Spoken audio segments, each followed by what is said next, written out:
நடந்து முடிந்த 12ஆம் வகுப்புக்கான ரிசல்ட்டை அறிவிக்கக்கூடிய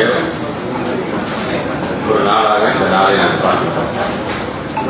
இந்த நாள் என்பது எவ்வளவு முக்கியமான நாள், குறிப்பாக இளைய சமுதாயம் என்று வரும் பொழுது தேர்வு எழுதிய பல லட்சம் மாணவர்களுடைய எதிர்காலம் சம்பந்தமானது.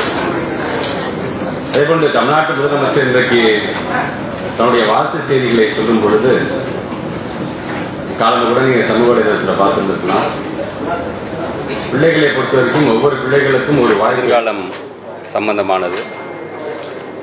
அதேபோன்று தமிழ்நாட்டு முதலமைச்சர் இன்றைக்கு தன்னுடைய வாழ்த்து செய்திகளை சொல்லும் பொழுது காலம் கூட நீங்கள் சமூக வலைதளத்தில் பார்த்துருந்துருக்கலாம். பிள்ளைகளை பொறுத்த வரைக்கும் ஒவ்வொரு பிள்ளைகளுக்கும் ஒரு வாய்ப்பு என்றைக்குமே காத்து கொண்டு தான் இருக்கின்றது. எதிர்பார்த்து கிடைக்காமல் இருக்கின்ற மதிப்பெண்ணாக இருந்தாலும்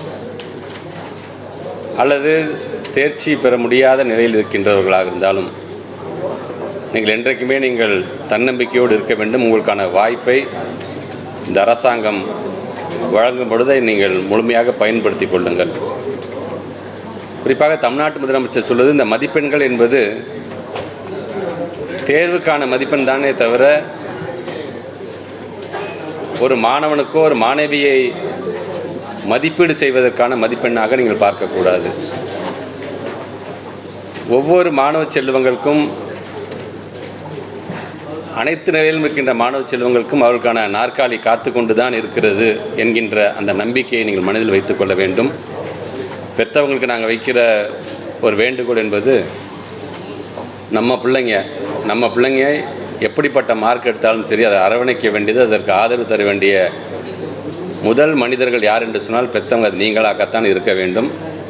அதனால் நம்ம பிள்ளைங்களை ஊக்கப்படுத்துகிற மாதிரி நீங்கள் பேச வேண்டும் என்கின்ற அந்த வேண்டுகோளை ஒரு பள்ளிக்கல்வித்துறை அமைச்சராக நான் வைத்து